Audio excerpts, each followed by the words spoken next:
Hi Sunshine Fam, this is Chloe. Welcome back to my channel, to my Sunshine Fam. I'm not going to start this the way I normally do. I'm getting tired of asking for subscriptions and likes and comments and all that when hardly anybody watches my videos. So this is going to be an edited video because this is, as you can tell by the title, this is going to be another Q&A. But I've got some guests here with me today. Two of them are not here. Well, three of them are not here. They are down at the playground, but I have Silver Star. Hey, folks. And I've got Clary. Hi. And here's little Simon. You can tell he's doing really good after his surgery. Yeah. He's a little bit hangry today. Smile. I got a smile out He's of got it. a little smile. I got a smile. I got a smile. No, don't mess with me. But he is 10 months old now. And he's been a little fussy, but that's probably because he hasn't been eating much in the last few weeks. And he's growing and he's teething. And so, of course, he's going to be a little bit fussy. But I just wanted to show you Simon, because I know some of you have been asking about him. And he's being very vocal, too. He looks a lot bigger than the last time you saw him, which was almost a year ago when I introduced you guys to Simon a month after he was born. So this is him now. Simon! Oh, he knows his own name, too. I sure hope he does. Almost a year or two. Hello. We've just been playing all sorts of fun songs and having him listen. Sissy is down at the playground with Daddy and Uncle. Yeah. So Sea Dog and Adriana and the daddy are down at the playground right now. But I just wanted to show you Simon to let you know he is home now and he's doing really good. He does have to have blood pressure medicine for a long time, Clary said. And he's got to have an echo done every year. He has one starting next month, and then he'll have one stretched out after that. So. Yeah. And then his birthday is next month too. The day before his echo, or the day after his echo. And then Clary is... Actually, there's 3 people in this shot. Let's see. You're saying, how can there be 3 people in this shot? Well, one you can kind of see, but there's the third one. The baby boy. There's a baby in there. And we will find out tomorrow how far along I am. Yeah. Oh, So Simon's getting a little fussy. So I will be back in just a second to do the Q&A, especially for John, who asked 8 different questions, and they are very, very deep questions. So I'm going to try to keep the answers quite short, and hopefully with some of these questions, they are quite controversial, but I will answer them. And he has asked for my opinion, so I hope I don't get any haters from it. But just so you know, well, I'll answer that when I answer his question. So I'll be back in just a bit. Just wanted to show you Simon. Hang on. Okay, guys, I'm all alone now. So let's jump into this question and answer session, shall we? I don't know what to call it. Question and answer session. Ask Chloe, Dear Chloe, I don't know. I'll figure out a name. So this is the second one I've been doing. I don't know if I'm going to do this as a series or not. I noticed that nobody asked any questions when I requested it in my last video in the comment section. So all of these are coming from like people that I know on Facebook or personally in my personal life. Or, of course, my kids. So let's just jump into this. So, Silver Star has a question, of course, about wolves. She asks, where are wolves the most common in the world? So, the answer to that, Silver Star, is parts of North America, Europe, and Asia. The largest concentration of wolves are in Alaska, Canada, and Russia. In remote areas of Eastern Europe, North Asia, Alaska, and parts of Canada. Their habitat are forests, deserts, grasslands, and elsewhere, including developed environments like agriculture? So there's your answer to that. Sea Dog asked a question that was a little bit more appropriate than the reproduction of worms. He asks, what was the worst year in human history and what happened? Now, just to give you guys a little indication, Sea Dog is very into history. He's into like the medieval times. So yes, he is a big Game of Thrones fan. I don't even know if that show's on anymore, but he watches it a lot. He's got it all on DVD. So that's why he's asking about our history. So the answer to your question, Sea Dog, is in 2018, medieval scholar Michael McCormick said 536 was the worst year to be alive. I believe that was AD. It didn't say BC or AD. Extreme weather events likely caused a volcanic eruption early that year, causing average temperatures in Europe and China to decline, resulting in crop failures and famine for more than a year. Courtney has asked a very interesting question, a very biblical question. He asked, how long did Lazarus live after Jesus resurrected him? So, Courtney, the answer to your question is he lived a further 30 years. I looked online and I didn't really look in my Bible. I do consider myself a Christian. But there was no information online on how old he was when he died either time.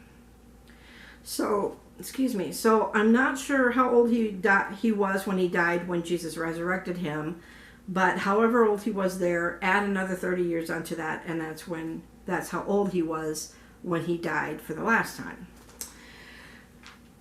Now, John, I'm going to have to restrict you for your questions. They are all very good questions. I'm going to try not to get too political in this. You did ask for my opinion, so please none of you crucify me or leave me really horrible comments. Everybody is entitled to their own opinion, so please understand that. So he says, as well educated as this country is, I'm not speaking globally, I mean the United States, and as many interracial marriages and relationships that exist. So he has 10 or 8 questions. The first one is, why do you think we still have race problems in this country? Well, I was thinking about this right before I turned on my camera. And John, I really think that the answer to that question is because the media glamorizes it. I think the media has the news media has a big hunger for negative stories. And I think people really want their 15 minutes of fame. That's really how I feel about it. Because if you think about it, we know names like George Floyd and Daunte Wright, even though, if you think about it, Daunte Wright wasn't fully African-American black. His mother was white and his father was black, so he was really mulatto. And whenever a non-black police officer, male or female, shoots and kills a black person, it's all over the news for weeks, months, years, whatever. But if I were to say the name Justine Damond, I'll bet you none of you would remember her. Give you a brief story about it. She was from Australia. She was white, and I don't remember what year it was, but she was living here in the Minneapolis area. And she had heard late at night, like 10, 11 o'clock at night, she was watching TV in her apartment, and she had heard a woman screaming in an alley behind her residence, and she thought the woman was either being raped or tortured, so she called 911, and explained this to 911. She had to call them a couple of times because she kept hearing this woman scream, and then she'd look out the window to see if the cops were coming, and they weren't. So eventually the cops did come around, and they were driving through the alley where Justine heard this noise with their lights off, and I guess Justine came up to the car and banged on the window of the car or something like that. And there were 2 officers in the car, and the one officer got startled, not knowing what was going on. He pulled out his gun and shot Justine through the window of his car, of his squad car, and killed her. That story was only popular for maybe a week, and then she disappeared from the headlines. So she was a white woman, but you didn't hear about all these riots when she was shot and killed by a police officer. And I don't think the police officer was white. I want to say he was like Hispanic or maybe Asian or something. I don't remember. I don't have that information up on my phone. But I think a lot of people just make a big stink about it, and I'm sure there are people of other races that get shot and killed by police. I know that's not exactly your question, but that seems to be the big thing, is that the media glamorizes it. That's just my opinion. Do you think, number 2, do you think abortion is ever a right choice, and why? Well, speaking as a very pro-life person, and I understand why you're asking this, because we just bypassed the 1-year anniversary of the overturn of Roe versus Wade. I don't believe abortion, except for maybe one case. And that is if the mother or the baby's life is in danger and it's too early in the pregnancy for the baby to survive outside of the mother's womb. I think that's the only reason that abortion should be a right choice. Why blame the baby if, and it's a very small percentage of women that get pregnant from either rape or incest. I don't believe that you should blame the baby for it. I understand that, even if you're really young and you don't want to take care of the baby, you don't really want to have the baby, then you probably shouldn't have had sex in the first place, unless it was an accident or whatever. But even when you're young, you should, I think morals have really gone out the window in the last 20 years or so, as far as teaching that kind of thing in schools these days. Because you see so many young kids that are not even old enough to work that are getting pregnant, and they think it's a cool thing. Again, TV. MTV had a show on called 16 and Pregnant, and all these girls wanted to be pregnant to get on the show. And that is the wrong reason to have a child. They don't understand the responsibility that goes into having a child. But I don't think that they should get an abortion. I know I'm kind of all over the place with this question. But I don't believe in abortion. Except, as I said, in the case where the mother's life is in danger, the baby's life is in danger, where the baby would not survive outside the womb, like in the first trimester. And even then, I'm kind of iffy about it. Question 3. Do you think a man and a woman can have a good, healthy friendship without being physically attracted to one another? And if they do cross the line, why does the friendship end? Well, I don't know if I agree 100% with the second half of that question. But do I think a man and woman can have a good, healthy friendship without being physically attracted to one another? Yes, I do. Case in point, you and me. We are just friends, and I can't speak for you. I do find you, well, maybe that's pushing it a little bit too much. I find that you have a very good heart, John. And in a way, I'm kind of attracted to that, but not romantically. Not romantically. And so I think that people, man and a woman, can have a good, healthy relationship without being physically attracted to one another. There's thousands of cases out there where guys and girls are just best friends and they're not physically romantically involved. If they do cross the line, why does the friendship end? That's not always the case. Yes, it does sometimes happen that way. And I think it's because maybe one thinks that if you are romantically involved with somebody, then one person might start having strong feelings for for the other person, and the other person doesn't feel that way.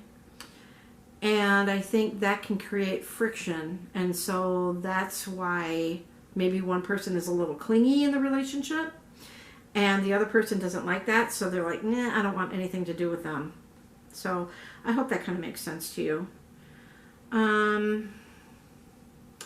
I know you have experience with this type of situation. Well, I can't do it. Maybe you can explain. Question 4. How do you maintain a long-distance relationship? Those are very hard to do. Yes, I have had experience with that. And while I tried to keep it going for a couple of years, I have to say in that situation, it wasn't really the distance that made me want to break up with this guy. It was the fact that he was being pushy to me. He was pushing me to marry him, and I wasn't really that attracted to him. That kind of goes back to your third question, he still claims that he's in love with me and that he wants to marry me, but he knows that I am not looking for another husband. I've already been married and divorced twice to two very abusive people. Won't go into that here, but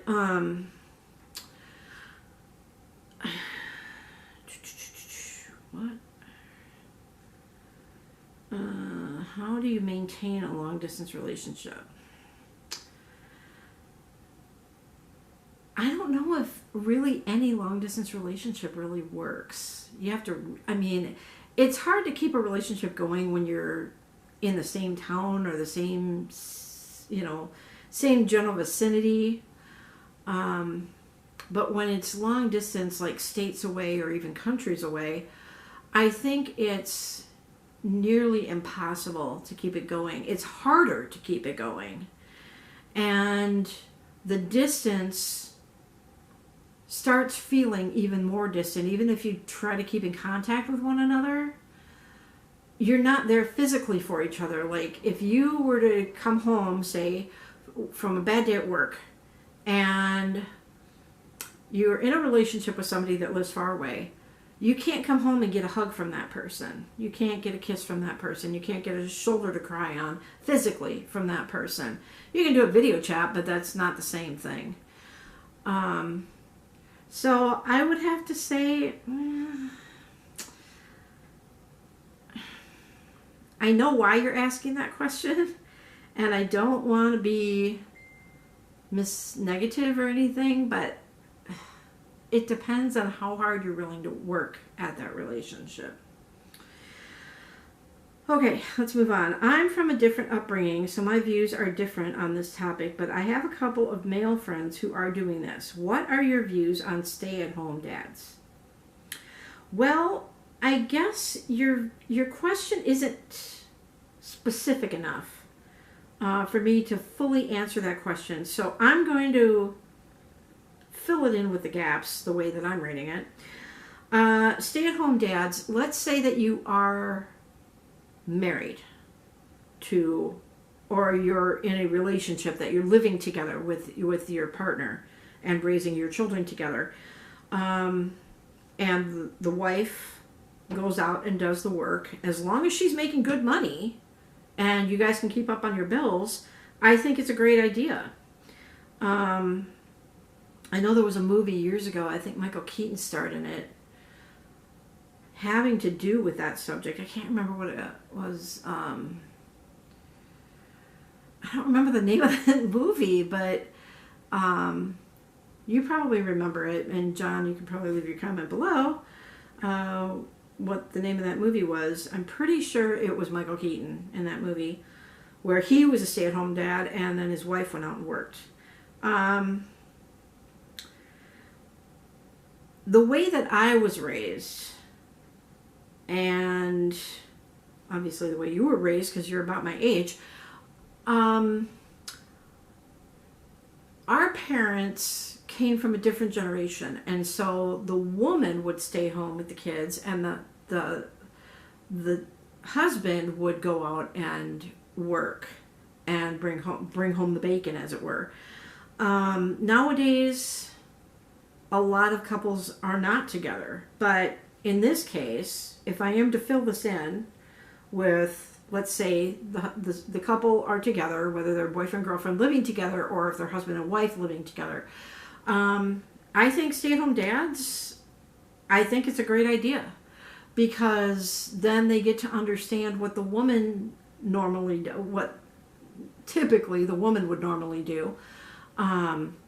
Like bathing the children, playing with the kids, feeding them when they're really young, changing their diapers.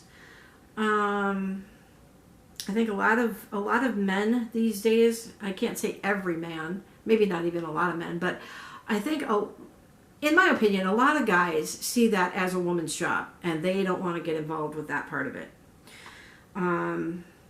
So I think it's a good idea for the dad to stay home and understand what women stereotypically would do as a mother raising their children. And I think it's a good idea for the father. Okay, so it didn't cut off too much of my answer on that one. Uh-oh. What did I just do? Oh my goodness. What the heck happened here? Hold on 1 second. Oh my gosh, what happened here? Oh my goodness. Here we go. I don't know what happened. Okay. Oh no. Okay. Sorry guys, give me a second. I was sitting on my phone and somehow it messed up my where the questions are that John was asking. I am so sorry. So yeah, I was basically saying I think it's good that the guys get a feel for what the women do with children. Gotta be getting close here. Here we go. Okay. Here we go. Okay. Am I going? Yes. Okay. Couldn't remember if I hit the button or not. Okay. Question 6. What are your views on the way this country treats our senior citizens? That's not a very... I didn't really do any research on that one, John, so I'm going to have to get back to you on that one. Because I really don't know the answer to that. I don't really watch the news at all. Because, number one, I don't have a TV because Silver Star and Sea Dog broke my TV. And number two, the news is basically all negative stuff anyway. So I really can't answer that question. Sorry. So I will look into that and I will get back to you on that one in a later video. Okay, I've come across this situation as well. Question 7. What are your views on married couples having separate saving or checking accounts? Or do you think all money should go into combined accounts? Well, I've actually had, with my second marriage, I actually had both situations. And what are my views on married couples having separate savings or checking accounts? I know money is a big issue in every marriage. A lot of couples fight about money, and as long as you are not really hiding money from your spouse and you're being honest with what you're doing with the money, because if you think about it, once you get married, everything that you had separately is now yours together. because in the divorce, that's when it gets sticky. Okay, what's yours, what's mine? And then when you buy things together in the marriage, then it's like, okay, who gets this? You know, like let's say you come into the marriage and you each had a TV and the TV was old, so you're going to buy a new TV together. Then if you get divorced or separated or whatever, then like, okay, who gets the TV? Okay. So I think in that situation with the money, it gets a little tricky. But if you stayed married, like my parents, do you think all money should go into combined accounts? I've had it both ways in my second marriage. And I ended up, I mean, my second, now ex-husband, was an accountant. I mean, he did taxes towards the end of our marriage. And he had a degree, I think, in accounting. In any case, he was really good with money and numbers and math and stuff. Whereas me, not so much. So he always said that our money that went into a joint account that was his, and then he added me to it, and then my money went into that account. He said that I can look at the account at any time to see what was going on with the account. He was always very good at keeping up with the checkbook. Checkbook, that's a phrase that the younger generation it's totally lost on them. They don't even know what a checkbook is in most cases, because they don't learn about that, and everything nowadays is by a card or whatever. But to go into this a little bit, it was later in the year, and I don't remember what year this was, not that it matters. I had noticed that I went into the checking account, and I noticed he hadn't put any entries in the checkbook since June. And I think this was like September or October. And so I'm like, well, how do you know how much money we have in the account? He goes, well, I just know that we have money in there. And I'm like, but you haven't kept up with it. And so he had all these debts that he had brought into the marriage. And so I took a look at all the debts, and I paid off the one that was the least amount. And he got mad at me for that, because he was spreading his money over all these different accounts and paying like the minimum balance on everything. But we had enough money in the account to pay off this one bill, so that would be one less bill he'd have to pay. Well, he got mad at me for doing that. So at that point, I thought, you know what? I'm just going to open my own account at a different bank so he can't get into it, and just have my name on it. Well, that caused a whole new set of problems. And not just with him, but with his mother as well. It's a long story I won't go into. And that way I knew how much money I had, so that any bills that I had accrued and brought into the marriage, I could pay off with my money directly. And that didn't go over too well. So I guess it depends on what the couple agrees to. As long as this goes into the first Q&A that I did with you, where as long as you're honest with your spouse or your significant other, if you're living together, as long as you're not hiding money and doing things that are illegal with it, and hiding it from your spouse, you know, being open and honest with your spouse, I think it's okay to have two different accounts.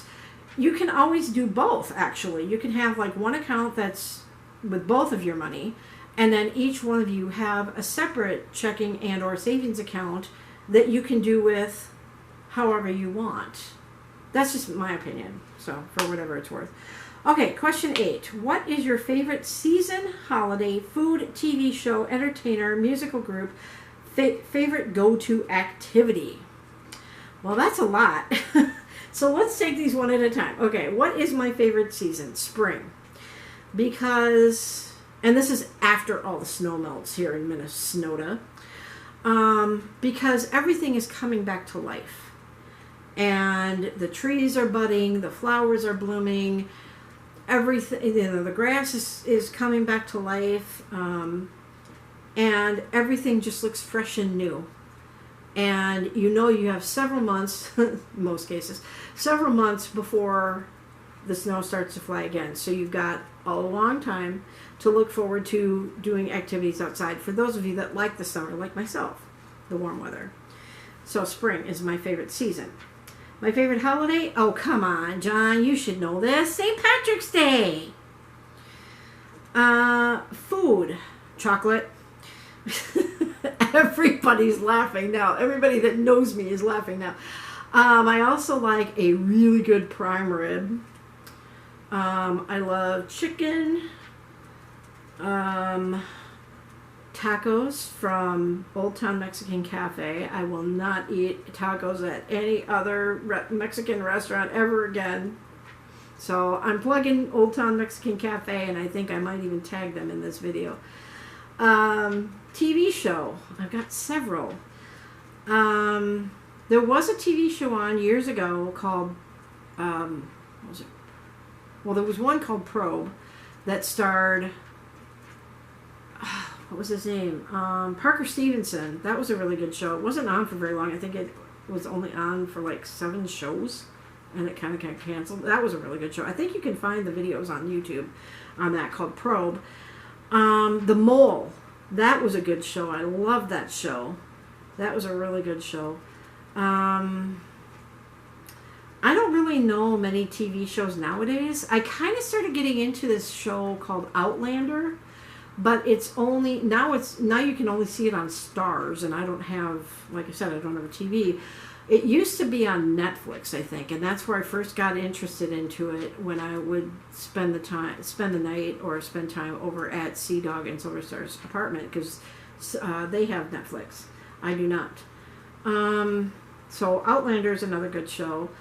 Mork and Mindy, Laverne and Shirley, Happy Days. This is reaching way back. Oh, I watch a lot of Dr. Phil. I wouldn't say it was like my favorite TV show, but it's interesting hearing about that. And I know his show is over now. Favorite entertainer? Well, I've got several. Fluffy. He's a stand-up comedian, for those of you that don't know, Gabriel Iglesias. Orale. I like Robin Williams. I like Bill Engvall. Here's your sign.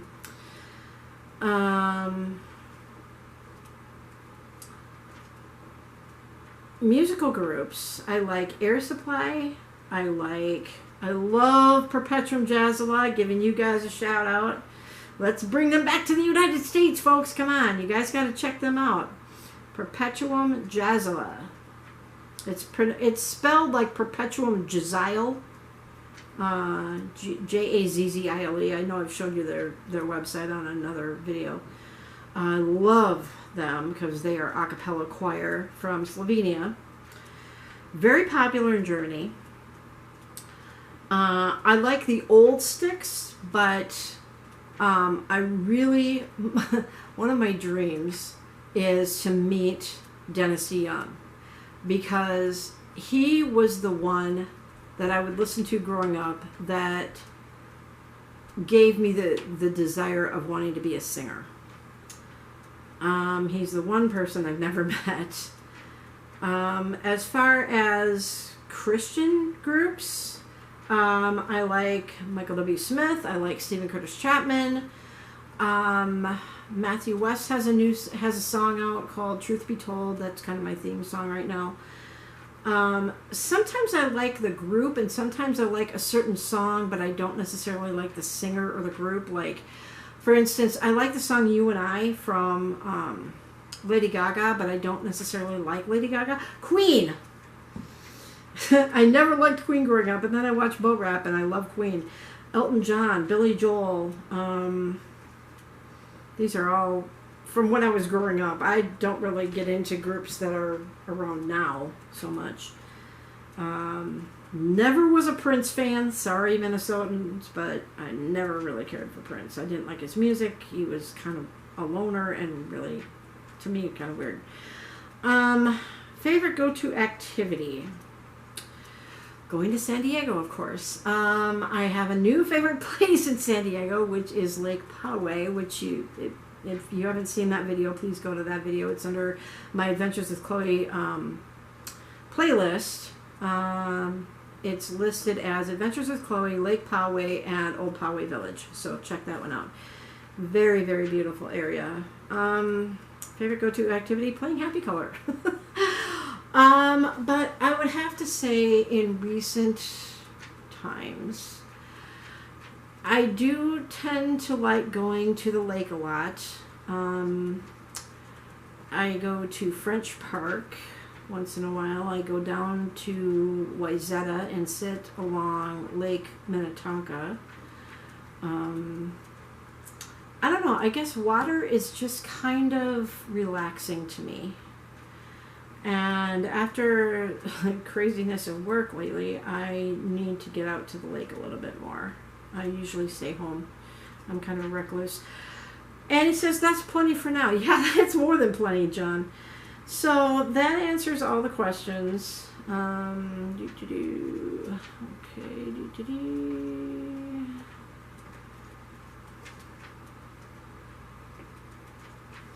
Anyway, so I would like to encourage you, if you have any questions about anything, my life, my kids' lives, I won't go into a lot of details if I think that they're a little bit too personal.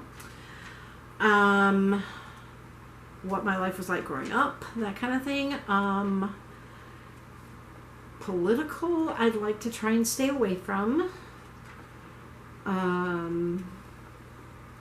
John, I think I'm going to limit you to 4 questions from now on.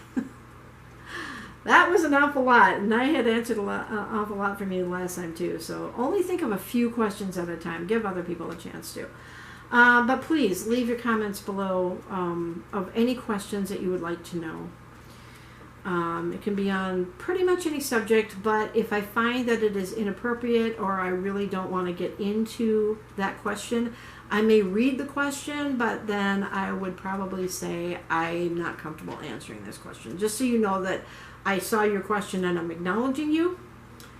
So with that, I'm going to go ahead and end this video. And hopefully this next week will be a little bit more calm for me at work. It's been really crazy, but I won't get into that here. So with that, I'm going to go ahead and let you guys go. Thank you for joining me on another Q&A, and we'll see you guys. Daggone bird quack. Okay, we'll see you guys on the next one. You guys have a sunny day. Bye.